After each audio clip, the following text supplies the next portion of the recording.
사랑이 여러분과 함께 하시기를 바랍니다. 이젠 절기가 좀 달라지고요. 계절이 달라졌습니다. 세상이 참 많이 변하고 있습니다. 예전에는 상상도 하지 못했던 일들이 현실이 되고 있고요. 인터넷 덕분에 세계가 네트워크로 하나가 되지만 여전히 외롭고 고립된 존재가 사람입니다. 사람들이 기계하고 대면하는 시간이 길어지면서 친밀한 소통에서 멀어집니다. 사실 사람은 사람 인자가 그렇듯이 사람과 사람이 기대서 만남을 형성해야 하는 존재입니다. 만남의 중요성에 대해서 얘기할 때 독일의 철학자 마틴 부버를 떠오르지 않을 수 없습니다. 마틴 부버는 나와 너라는 책에서 인간의 존재의 본질을 만나면서 찾았습니다. 인간이 나와 그것, 나와 it, 대상화된 관계에 머물 때 진정한 자아를 찾기 어렵다고 말하고 있습니다. 반면에 나와 너의 관계를 통해 서로가 인격적으로 대하고 만날 때 진정으로 만난다고 얘기했습니다.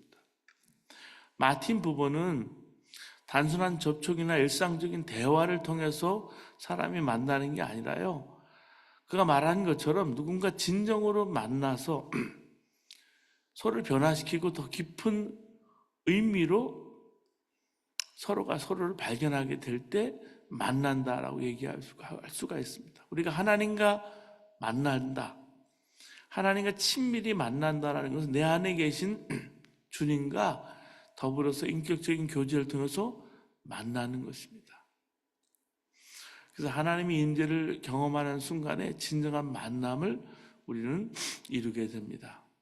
신약 성서에서 큰 비중을 차지하는 바울의 이 서신은 각 지역 교회들이 직면하고 있는 문제를 해결하기 위해서 이렇게 보내진 회람선실입니다. 교회를 가리켜서 그리스도의 몸이라고 하지만 교회는 정말 다양한 사람들이 모인 곳입니다. 인간적인 허물과 약점, 그리고 각자의 욕망까지 그리스도의 사랑의 용광로에 다 들어가서 녹아지면 좋겠지만 그렇지 못한 경우가 많아요. 그래서 교회는 갈등이 참 많습니다.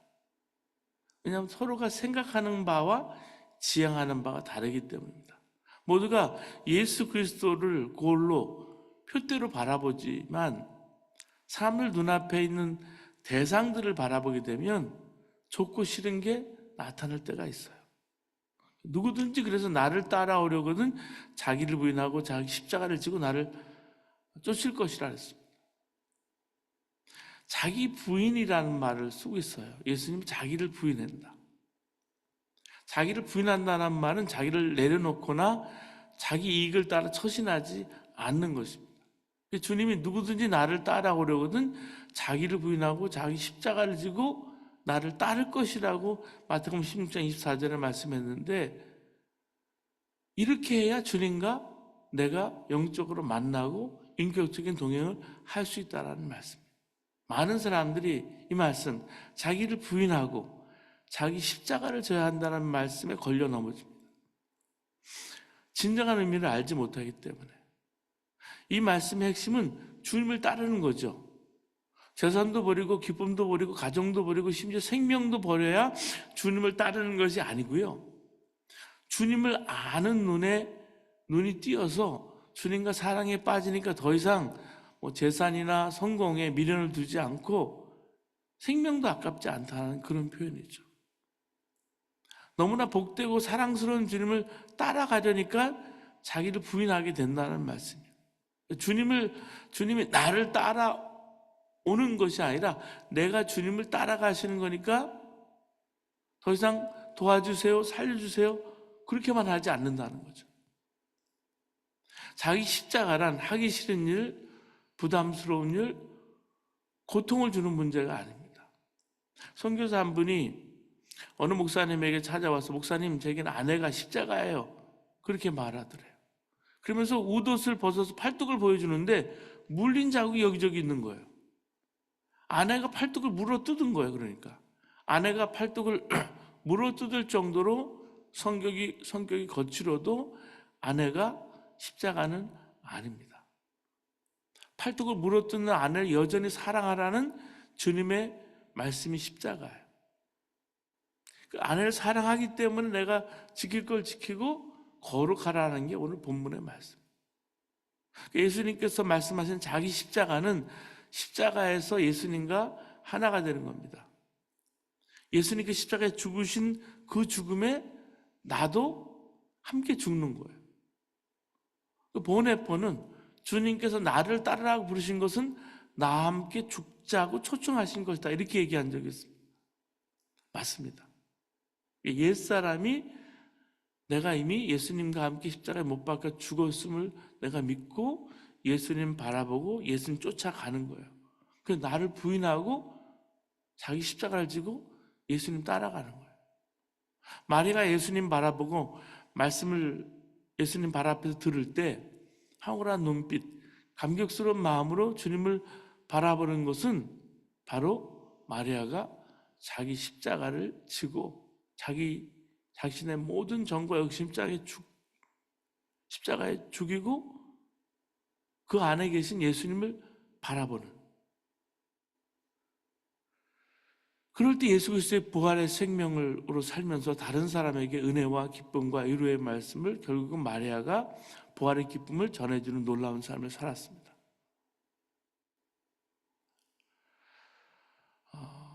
오늘 그 말씀을 우리에게 하고 있는 거예요. 자, 이렇게 데살로니가 교회는 바울 사도의 제2차 전도 여행의 결실입니다. 빌립보를 떠나서 데살로니가에 도착한 바울 일행은 회당에 들어가서 새 안식일에 걸쳐서 성경 말씀을 풀어서 설명을 했습니다. 그리스도께서 반드시 고난을 당하시고 죽은 사람들 가운데 살아나셔야 한다는 것을 해석하고 증명하려고 노력했어요. 유대인 가운데 그래서 몇 사람 경건한 그리스도인 그리고 적지 않은 기부인들이 바울의 말에 깊이 공감했습니다. 그것이 유대인들의 시기심을 자극한 거예요. 그래서 불량배들을 동원해서 소란을 일으키고 바울이랑 붙잡으려고 했습니다. 그때 믿는 사람들은 밤을 틈타서 그들을 베레아로 보냈습니다. 이렇게 복음의 씨를 뿌리자마자 그들을 돌볼 겨를도 없이 데살로니가를 떠나야 했던 바울이 마치 갓난아이를 두고 먼 길을 떠난 엄마처럼 심정이 지금 편안치 않은 거예요. 바울은 그래서 디모데를 거기로 보내서 교인들의 형편을 보게 했습니다. 살피게 했어요. 그 여행에서 돌아온 디모데가 전한 소식을 듣고 바울이 크게 기뻐했습니다. 바울은 공경과 환난 속에서도 데살로니가 교인들이 믿음을 지키고 또 바울을 그리워한다는 소식을 듣고 큰 위로를 받게 됩니다. 비로소 바울은 숨을 쉴 수 있게 되었다라고 말합니다. 얼마나 마음속으로 노심초사했으면 이렇게 말했을까? 바울은 큰 애정을 담은 편지를 보내서 이제 데살로니가의 신앙의 근본을 다시 가르칩니다. 하나님의 사람으로 택함을 받은 이들은 더러움에서 벗어나 거룩함에 이루어야 된다고 성경은 말하고 있습니다. 여기서 더러움이라는 표현을 쓰고 있는데 더러움은 욕심에 사로잡힌 상태예요. 사치의 노예가 된 상태, 불순한 동기를 품은 상태를 일컫는 말이에요. 택함을 받은 사람은 그러니까 욕심을 자꾸 덜어내는 연습과 단순하게 사는 연습을 해야 된다는 말씀. 자기를 부인하고 자기 십자가를 지는 것은요, 십자가에 욕심을 못 받고 단순하게 예수님 따르기로 결심하는 거예요. 그래서 덜 먹고 덜 갖는 것도 훈련하는 필요가 있다는 거예요. 소유를 통해서 행복하려는 생각을 내려놓고 정말 예수님과 함께 내가 십자가를 지고 따르는 소박한 삶을 살아가야 하는 거예요. 그 소박한 삶은 꾸밈이 없는 삶입니다. 꾸밈이 없기 때문에 다른 사람을 기만하거나 이용할 생각을 품지 않아요. 그렇게 살아갈 때 비로소 거룩하다는 말이 뭔지, 거룩함의 문에 다다르게 됩니다. 삶이 단순해야 삶의 순도가 높아집니다. 거룩함이라는 표현은 특별한 목적을 위해서 구별된 것을 거룩이라고 말하지만 동시에 우리가 일상 속에서 내가 이렇게 살아야 되는, 이렇게 살아가야 되는 내용입니다. 그래서 성화된 삶을 말하는 거예요. 성화된 삶은 모든 일들을 하나님 앞에서 행하는 것입니다. 바울은요, 로마서 12장 1절에 하나님께 기뻐하실 거룩한 산 제사를 드리라. 이것이 너의 영적 예배니라 이렇게 말했어. 밥을 먹든 길을 가든 사람을 만나든 일을 하든 모든 것을 하나님께 바칠 만한 것인가? 더러움에 익숙해진 사람들에게 거룩하게 살라는 것은 낯선 가치일 수가 있어요. 근데 우리는 거룩한 삶을 살라고 하나님 앞에 부름을 받은 거예요. 그래서 이 거룩하게 사는 특징을 오늘 본문은 우리에게 말씀해 주고 있습니다. 첫 번째, 일상에서 만나는 이들을 사랑으로 대하라고 말씀해 주고 있습니다.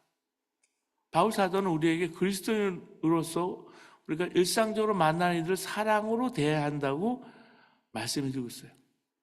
여기서 형제 사랑을 얘기하고 있는데 이것은 그리스도인의 삶에서 가장 중요한 덕목입니다.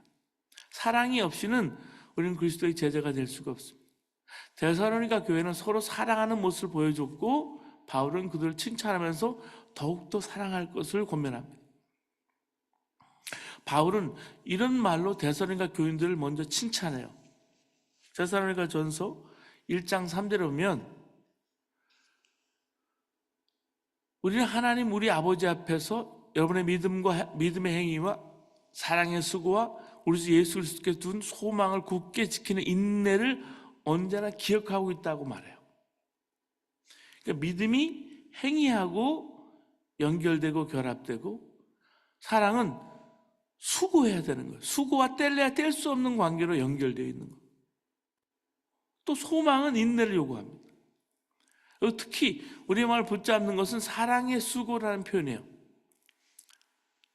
데살로니가전서 여러분 1장 3절에 수고라는 말의 문자적인 의미는 슬픔으로 가슴을 두드린다는 뜻입니다. 코파스라는 뜻은 번거로움을 마다하지 않는다, 고통을 받아들인다는 뜻도 있습니다. 누군가를 사랑한다는 것은 그를 위해서 번거로움을 피하지 않는다는 말씀. 마음만이 아니라 몸이 따라가야 한다는 말씀. 데살로니가 교인들은 이런 사랑의 수고에 모범이 된 사람들이었습니다. 사랑은 단순히 감정이 아니에요. 사랑은 수고고 상대방을 위해서 자신을 희생하는 것입니다. 누군가 사랑하는 것은 그를 위해서 번거로움을 피하지 않고 몸과 마음을 다해서 그를 섬기는 거예요. 목회를 하다 보면요 참 힘들 때가 많죠. 번거로울 때가 많아요. 남의 이사를 도와줘야 될 때가 많고요. 하다 보면 학생들, 청년들 선교를 위해서 학교에 입학했을 때는 침대를 조립해 줘야 될 때도 여러 번 있었어요. 번거롭죠. 그런데 사랑할 때, 서로 만난 일을 사랑으로 대할 때, 섬길 때 크리스찬의 품격이 드러나는 거예요. 이 거룩한 삶은요 품격으로 설명할 수 있습니다. 거룩하게 산다는 것은 격이 다른 거예요. 요즘 말로 하면은요. 두 번째는 조용하게 살기를 힘쓰는 겁니다. 바울은 우리에게 조용하게 살기를 힘쓰라고 말씀드리고 있어요. 11절에 보면 또 너에게 명한 것 같이 조용히 자기 일을 하고 너희 손으로 일하기를 힘쓰라 그랬습니다. 조용한 삶은 단순히 소리를 줄이고 사는 것이 아니라 내면의 평안을 유지하고 겸손하게 살라는 말씀이에요. 요란하게 자신을 드러내는 욕망을 자제하고 겸손한 자세로 주어진 삶을 성실하게 살아가는 거예요. 동방교회 전통에서 조용함을 추구하는 것을 해시카즘이라고 그렇게 부르고 있습니다. 이는 내적인 고요와 침묵을 소중히 여기는 삶의 방식이에요. 조용한 삶은 자신을 돋보이게 하려는 노력보다는 하나님 앞에서 온전히 살아가는 의지에서 비롯됩니다. 침묵 기도가 그래서 침묵 기도를 하고요. 침묵 선포를 하기도 하죠. 이렇게 조용한 삶의 자세는 다른 사람들에게 불필요한 갈등이나 다툼을 일으키지 않고 평화롭게 살아가는 삶의 품격을 나타냅니다. 조용하게 살기를 원하지만 사랑의 수고가 필요할 때는 몸을 일으켜야 한다는 거죠. 그때도 고요함을 유지하면서 자기가 하는 일을 떠버리거나 광고할 필요가 없습니다. 사람의 눈에 띄기 위해서 하는 일은요, 하나님은 그것을 눈여겨보는 것이 아니라 신통찮게 여기신다. 세 번째, 자기 일을 전념하고 자기 손으로 일을 한다는 말씀입니다. 바울은 자기 일에 전념하고 자기 손으로 일을 하라고 말합니다. 이는 특히 초기 교회 상황에서 매우 중요한 공고였습니다. 그리스도인들은 주님의 재림을 기다리면서 때로는 자신의 일을 포기하고 공동체만 의존하라는 유혹을 받기도 했습니다. 근데 바울은 이런 상황 속에서 자기 일에 충실하고 자기 손으로 일해야 한다, 이렇게 강조해요. 자기 일에 전념하는 것은 크리스찬의 책임을 나타내는 중요한 품격입니다. 우리가 맡은 일을 성실하게 수행하고 다른 이들에게 짐을 지우지 않게 하기 위해서는 이 거룩한 삶의 가장 중요한 품격이고 덕목이에요. 하나님께서 우리에게 맡긴 일을 충실히 해내는 것이 바로 거룩한 삶의 품격입니다. 자, 성령의 능력 안에 있던 초대교회는 아주 강력한 영적 일치를 맛봤습니다. 사람들을 가르던 모든 담들이 무너지고 정말 모든 물건을 서로 같이 나누고 하나된 공동체가 됐어요. 그런데 최초의 감격이 이렇게 지나고 나니까 남는 것이 지루한 일상이 되었습니다. 그런 지루함 속에서 이 초대교회 공동체를 하나로 묶어주던 것이 바로 뭐냐면 예수님 다시 오신다는 거예요. 주님이 재림하신다는 약속이에요. 머지않은 장래에 주님이 다시 오실 거라고 믿었어요. 어떤 이들은 정결한 신부로 자기를 바치기 위해서 교회는 부족한 일까지 품고 가야 한다고 생각한 거예요. 그런데 재림이 자꾸 지연되니까 품어줘야 될 사람들까지도 부담이 되는 거예요. 교회에 큰 부담이 된 거예요. 여기저기 불평, 불만이 터져 나옵니다. 교회가 하나 되는 것을 흔들었어요. 그래서 바울 사도는 자기 일에 전념하고 자기 손으로 일을 해야 한다라고 말하고 있는 거예요. 내일 당장 주님이 재림한다 해도 오늘 충실해야 한다. 교회에 부담이 되지 않도록 애쓰라는 말이에요. 그렇게 사는 것이 바깥 사람들 보기에도 품격 있는 삶이라는 거예요. 품이 있는. 여러분, 우리가 농담을 하거나 이렇게 지내도 하나님 앞에 품격 있게 사는 것은 참 중요합니다. 바울이 여기서 왜 하필이면 이 품이라는 말, 품격이라는 말을 썼을까?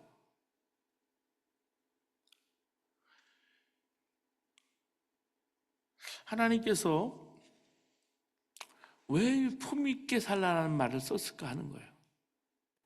성경에 이 단어가 몇 번 더 나오는데 번역하는 사람은 단정히 행하고 단정하다는 말을 썼어요. 적절하게. 고린도전서 14장 40절은. 근데 품격이라는 말도 떠오른다는 말이에요. 품자는요, 이렇게 입구자를 3개 하잖아요. 위에 하나, 아래 입구자 2개 해서 3개가 위아래로 겹쳐져 있는 모양이 품자예요. 인간에게 이게 적용될 때 우리가 한 말이 이렇게 쌓여서 품성을 이룬다라는 그런 뜻으로 새기면 어떨까 생각합니다. 품격할 때 격이라는 말, 바로잡다라는 뜻입니다. 이 격이라는 말은 주님의 사람들은 말이나 행동을 그리스도인의 본을 따라 자꾸 바로잡아야 한다는 말씀이에요. 아, 예수님이 이렇게 말씀하셨지. 예수님이 이렇게 살라고 하셨지. 예수님이 하나님 형상대로 사는 것이 이것이지. 그래서 품격이 생기는 거예요. 품격이 있는 사람은 그 자체로 다른 사람들을 교정합니다. 바로잡는 거니까. 우리가 그렇게 살까? 한참 못 미치는 삶을 살 때가 많습니다. 사도행전은 초대교회 교인들의 삶이 얼마나 매력이 있는지를 표현하고 있는 거예요. 그래서 그들은 모든 사람이 호감을 샀습니다. 주님께서는 구원받는 사람을 날마다 더해주셨다라는 표현을 쓰고 있거든요. 사도행전 2장 47절에 보면 매력이 뭐예요? 매력은 잡아당기는 힘입니다. 매력이 있으니까. 선교란 매력이 전달되는 거예요. 매력이 감염이 되는 거예요. 나도 저렇게 살고 싶다는 마음을 불러일으키는 게 진정한 선교예요. 왜 쇼텀 미션을 가요? 왜 단기 선교를 가고 가서 헌신합니까? 가서 선교 사람들 보고 또 그렇게 사는 걸 보고 나도 저렇게 살고 싶다라고 매력이 감동이 전달되는 겁니다. 내가 저렇게 살고 싶다는 마음이 불러일으키는 거예요. 바울 사도는 성도들은 질그릇 같은 몸에 보화를 간직하고 있다라고 말합니다. 보화를 간직한 사람들의 삶은 당당합니다. 우리가 사방으로 우겨쌈을 당하여도, 답답한 일을 당하여도 낙심하지 않고, 박해를 당해도 버림받지 않고, 꼬꾸리침을 당해도 망하지 않는다는 표현을 쓰고 있어요. 이게 예수 믿는 사람들의 품격입니다. 품이에요. 세상 사람들은 오늘날 기독교인들을 가리켜서 볼썽사납다라고 말합니다. 뭐예요? 품위가 없다는 말이에요. 믿지 않는 사람들과 거룩함으로 구별이 되지 않는다는 말씀이에요. 마음씀이나 지향이 다른 사람들과 세상 사람들과 똑같다는 말씀이에요. 오히려 지나친 자기 확신으로 다른 사람들을 룩다운하거나 미워해요. 기본적인 교양이나 상식이나 예의도 없는 사람들이 크리스찬으로 보여요.